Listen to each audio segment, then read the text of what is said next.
Hey, my name is Blal and today we're gonna create a small game with vanillajs called Guess a Number.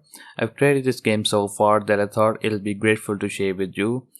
So the game sets a random number between 1 and 5 and we have to guess that number. A little message here for user. We guess a number between 1 and 5. Let's see if you can match the number.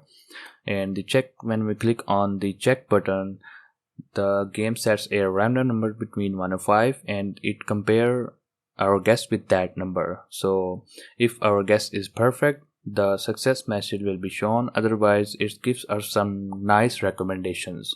So if we try a number out of a limit, it says try a number in a given range, and if we try a number in a given range, the recommendation said that you guess a greater number, try a small number. So the recommendations here are only for trick the user, so user can't leave the game. It said try a small number, doesn't mean that the game gonna set a small number. It's going to set a random number between 1 and 5. So if we try another shot, let's say 1, your guess is small number, try a large number. So if we said 2, not that number, so 3, your guess is correct number because our guess is perfect number. So here is the play again button which resets all the game. So that's the game all about. Let's create this game. Now we need a folder in our desktop for our game purposes, and in that folder I'm gonna put all my assets and files. So make a directory called guess number and cd into that folder, and I'm going to create two files here, one for HTML and the one for JS, and I'm gonna open this project in code editor, VS Code. It's going to take some time for loading the project, and here it loads the project. So VS Code provide a nice scaffolding for getting started with HTML, and here it is. So I need Bootstrap CDN for my project, so let's copy it from the original website and put this link in the header file. Now we can apply Bootstrap styling on it. We need a container, and in that container we need a row, and in that row we need a column, should be small as 6, and in that column we need a card, and the card title should be guess a number.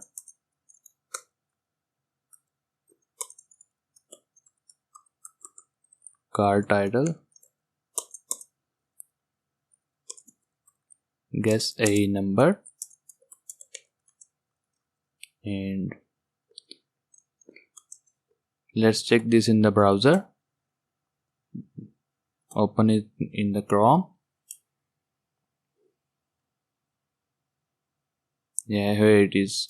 So column should be in the center to the row. I'm gonna apply justify content center on the row. Justify content center,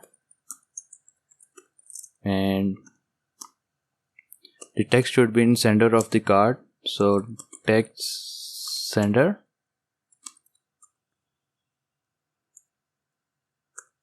and refresh and see it. It's here. We need a margin top to the row. Margin top should be 5, and it's here. So let's put some styling on it. So card should be border to none. We need no border to card, and card title, apply some padding on card title. Padding should be 5, and border none. And border radius should be 5 pixel, and so the background color gray, not green, gray. So apply some opacity on it. So let's look in the browser. Yeah, now it's looking nice, and we need a input field and a check button. So here's the card, and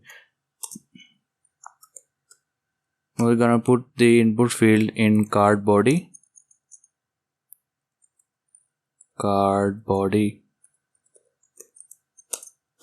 And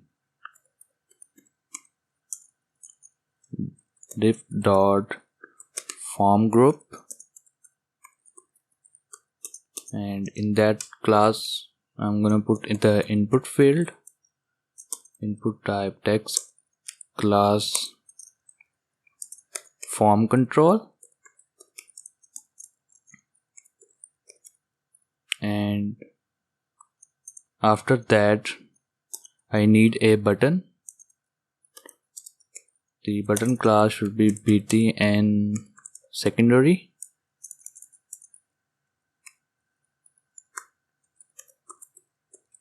Let's look in the browser. So yeah, it's here. So the label should be guess a number between 1 and 5. Label for number, guess a number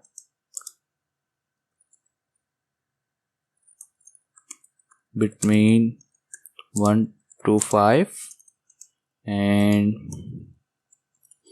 the button text should be checked, and yeah, here it is.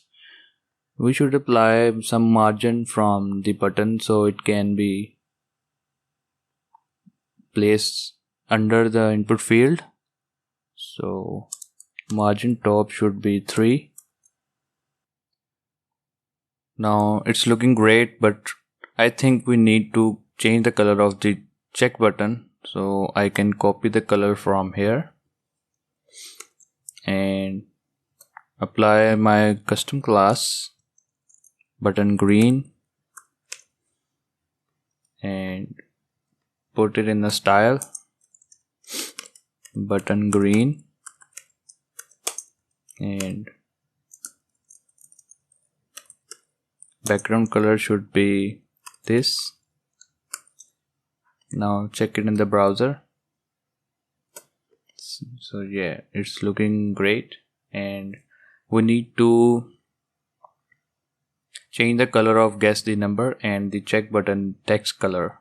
So color should be white, and the button text color should be white. Color should be white, and now check it. Yeah, now it's looking great. So we can apply some more padding to the card title, and padding should be 10, and border radius should be 10. So yeah, now it's looking great. So yeah, I think the UI is ready, so we can apply some JS on it. Now our UI is ready, and we need to include JS file here for our rest of the functionality of the game. And in src attribute we need to add js file link here so it can attach the js file to html. And we can console log here to check if our file is working or not. Hitting it, let's save it and check in the browser. Yeah, it says hitting it, so our js file is working now. And we need to include validations to our form so user can't type any alphabet instead of number. For that we need to add a event listener on input, and that event listener will call a validate function, and that validate function gonna accept the current value which user type in input. And let's copy this function and create this function in our js file. And it's going to accept the value, and we need to check if value is nan. Is nan function going to check if the value is number or not. And if it's not a number, then console.log not a number. So let's check if it's working or not. And you can see here it's print not a number. Now if I type in any alphabet, it says not a number because the validate function is hitting when we input any alphabet here. So we need to tell the user that alphabets are not allowed. So we can use is invalid class of Bootstrap, and let's check in the browser. So yeah, we need to add this class so user can guess that alphabets are not allowed. So for that we need to add this class if user type in any alphabet. For that we need to give this a id, and id called input. So remove that class and document dot get element by id input, and I'm gonna name this a variable called input. And if user type in any alphabet, we can say input dot add class list.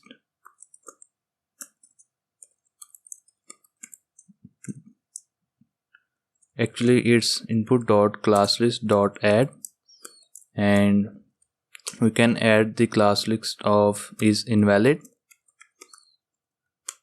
Let's see in the browser if you can hit the class ab. Yeah, it's hitting the class. So we can say if user enter any alphabet, we can disable this check button, and for that we need to access this button, and we can add an id of button. And for access this id we need to add this line here, and variable check button will be equal to document dot get element by id called button.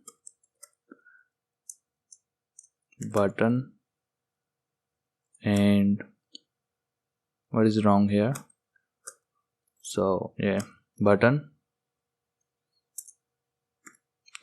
And we need to disable this button when user type in any alphabet. So check button dot disabled will be true. Let's check in the browser. So abc, no, it's not true. Button, oh yeah, the spell mistakes. So I type in the wrong spelling of button. So let's check again. If I type in abc, you can see the check button is now disabled. You can click on it. So if we type in any number, that's the case, we're going to click on it. So we need an else statement here. Else we need to remove this class here. and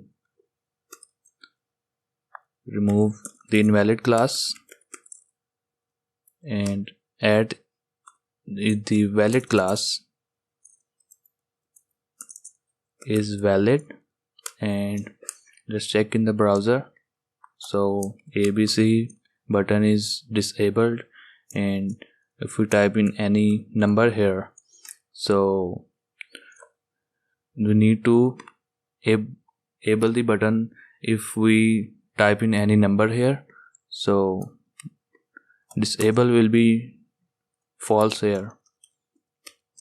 So check button disable will be false here, and let's check in the browser.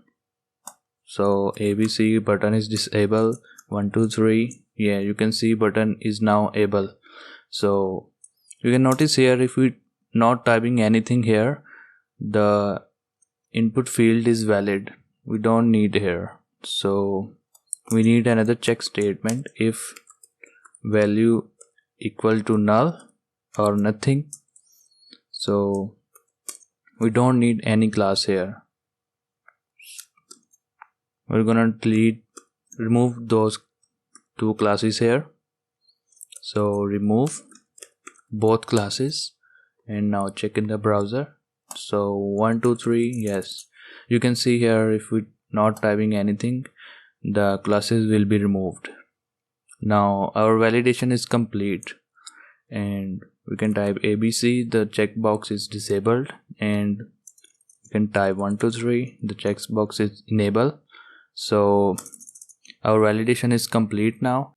I think we can also validate the range of the numbers. So if a user type in 6, the validate message will be shown.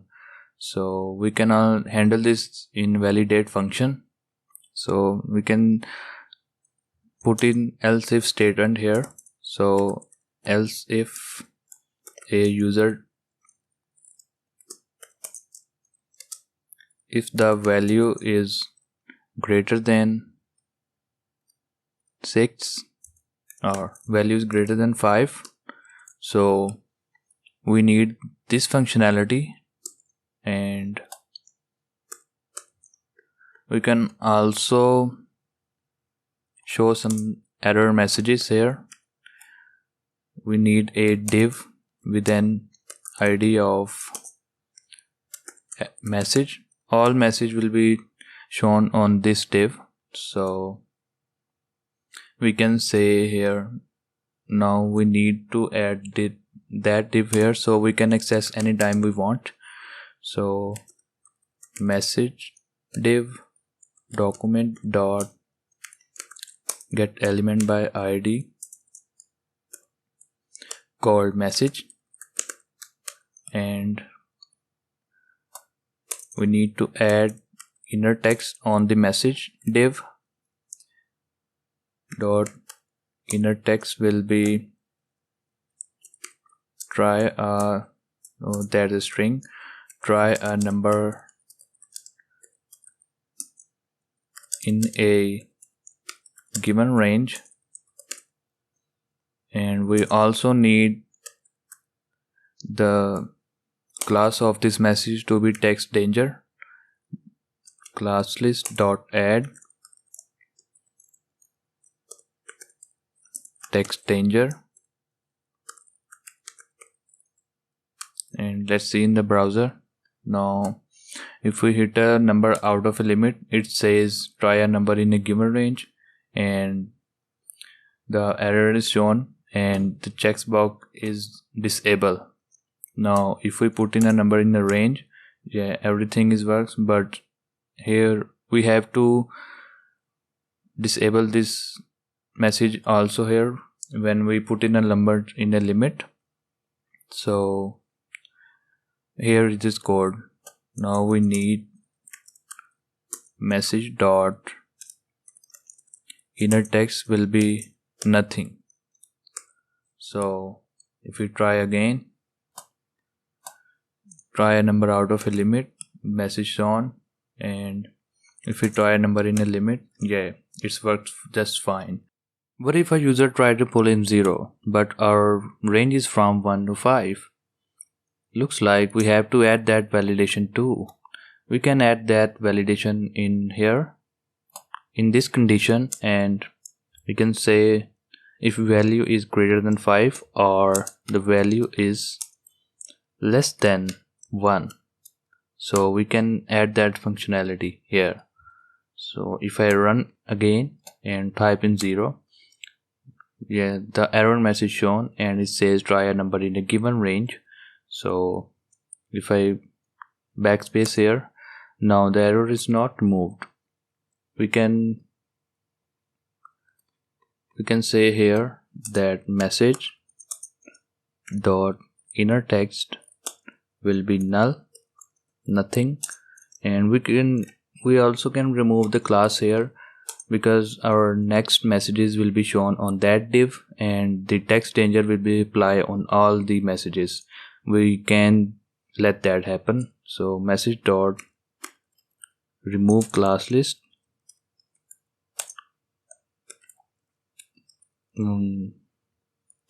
text danger, and we can also remove that class list here.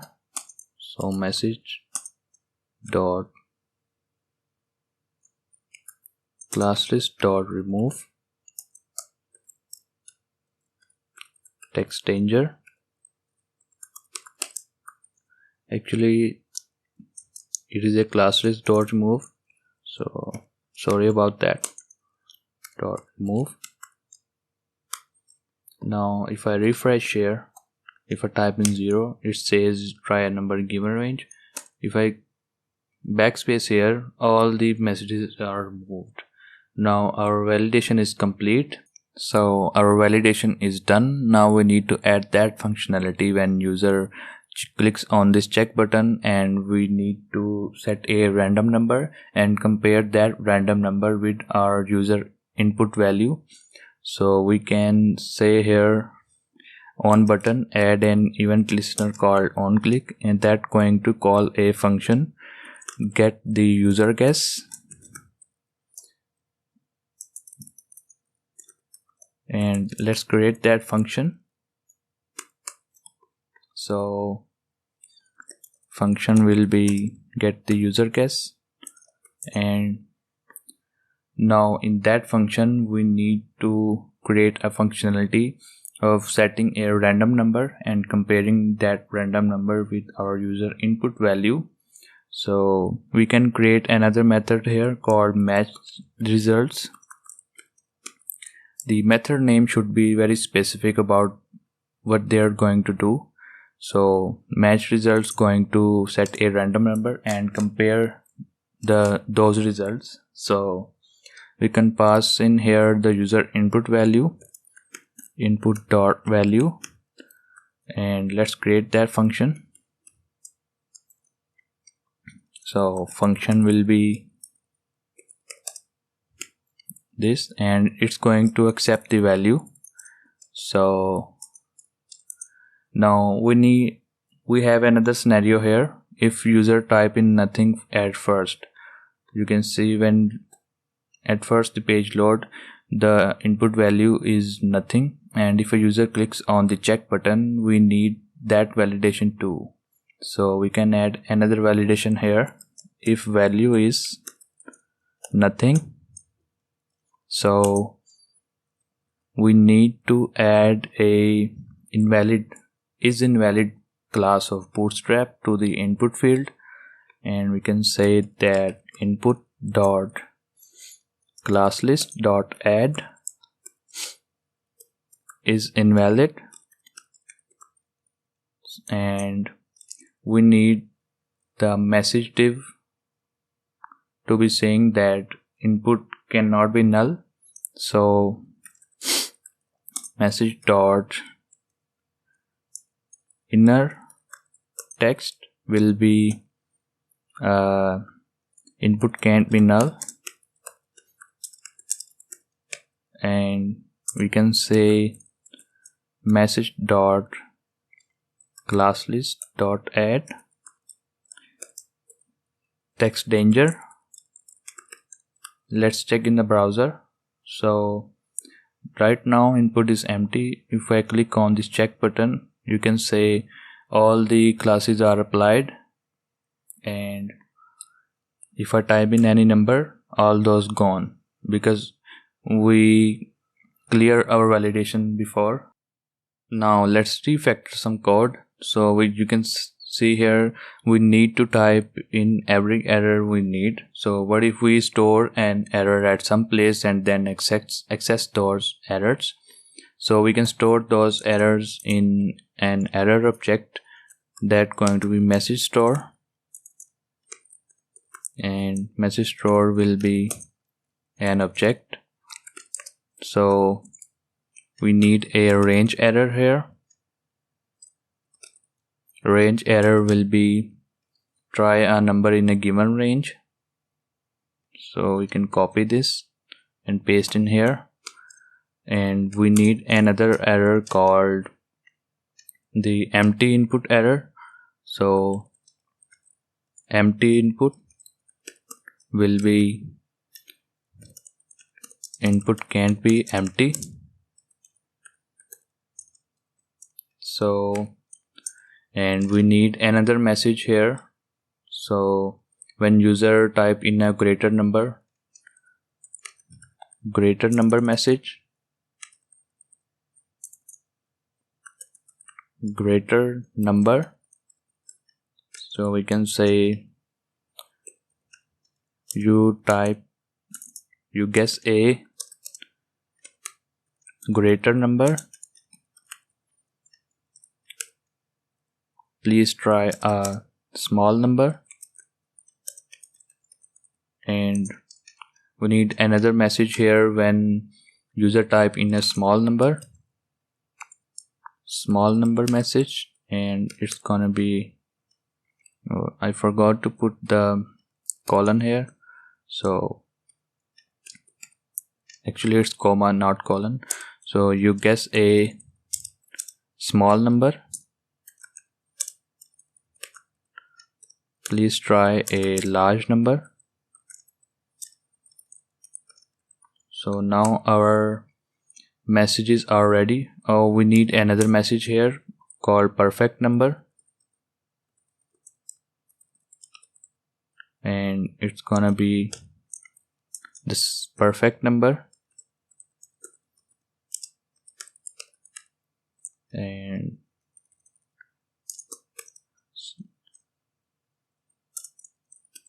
now we can access those error messages here. Here is a range error. Now we can say that message store dot range error. So the second error was input when empty, so we can access the empty input message here, the error message store dot empty. And let's check in the browser if it works. So if I try an empty input, yeah, the errors messages are working. So one, try a number in a given range message. Okay, it's all working now. Now we need to add that functionality when user type in some input, and the code goes here in else statement, and here we need to add a random number. JavaScript has a random function which going to return a random number every time we call that function. So math.random, and it going to returns a random number every time we call that function. So the number here is in decimal, but we need a whole number. So JavaScript has another method called math.floor, and in that function we can call math.random. The math.floor function returns us the nearest number to this decimal number. So now it returns us 0, and we need to set a limit of this random number, that we need a random number from 1 to 5. So we can say here random multiplied by 5, and plus 1 because the random number starts from 0. So now it gives us a random number between 1 to 5. So we can copy this function and put it in our else statement, and the random variable going to store this random number. So if the value is equal to random number, then we can say console.log it's a perfect number. So if a value is greater than random number, we can say console.log it's a greater number, and if a value is smaller than random number, we can say console.log small number. And let's check in the browser. So if we put in any random number here, the console says smaller number, and if we put 5 here, it says greater number. So all the functionality is working now. If we say 3, greater number, and if we say 1, it says smaller number. We can test it by clicking on multiple times on the check button, and yeah, it says perfect number. So our random number is same as our user input. Now we can show some recommendation messages here that your number is greater, smaller, or perfect. But before that, what I need to do is when user clicks on this input, the value should be reset. For that, we can add a event listener on focus on this input field. So on focus will be this dot value would be nothing. So this will reset the value of input. Now if we type in and click again, it reset the value. So now we can add the recommendation messages here. So if the number is perfect, message dot inner text would be message store dot perfect number, and you can copy paste it here, and this time the message will be if the value is greater, so greater number, and again if the value is smaller, so smaller number. Let's see in the browser. So we can type in 3 and it says your guess a greater number, try a small number. So we can say here that message dot class list dot add a class text success, and message dot font size message dot style dot font size would be 25 pixel, and yeah, that's it. So when the number is greater or smaller, so we can add a class message dot class list dot add text secondary, and we can add this class here too in the small number. So let's test in the browser.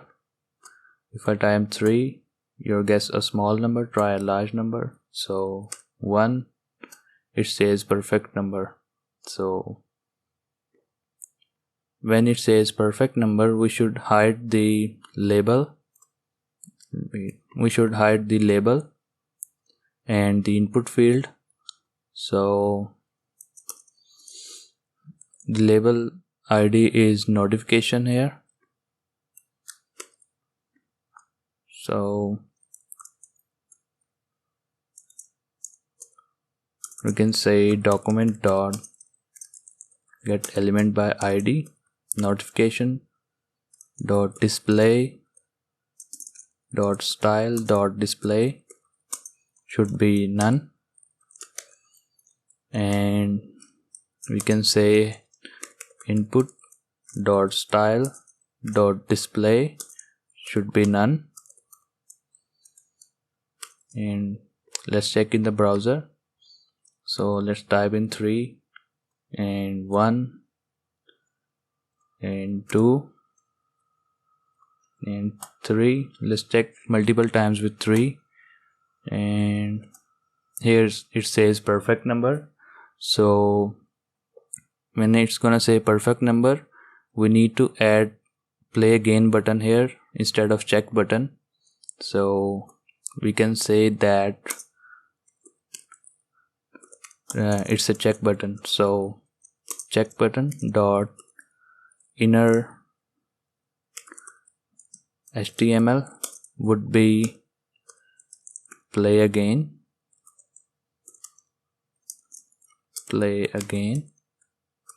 and let's test in the browser. So 3 test is multiple times is 3. So yeah, it says play again. Now if it says play again, we want this game to reset, and we can apply some logic on here. So we can create a variable called reset here, variable reset, and this would be false.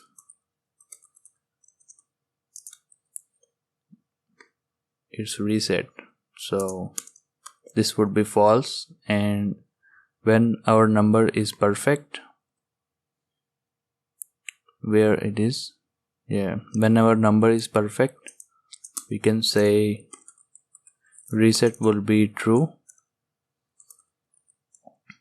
and we can say here in our get user guess function that if the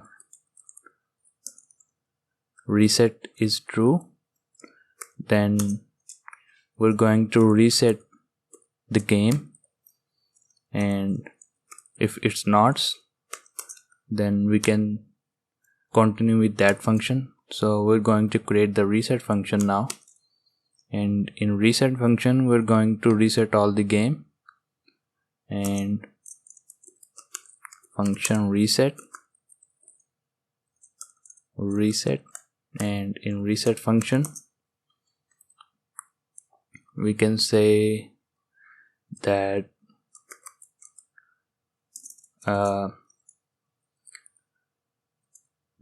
you can say that notification would be display block,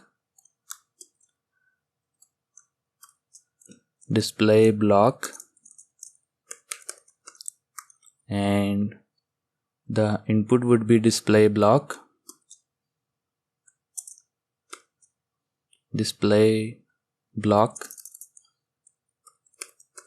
and the button should be check again,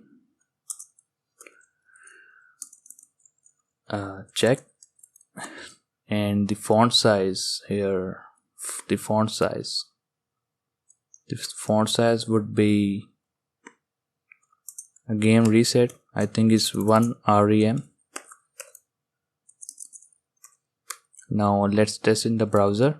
So let's test with 3 multiple times, and here's the play again button. If we click on it, and it says reset is not defined, so I think I did something wrong. So reset,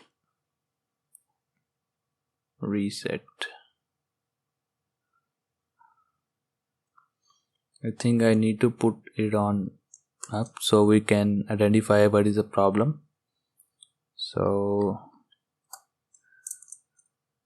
here I can put it on reset.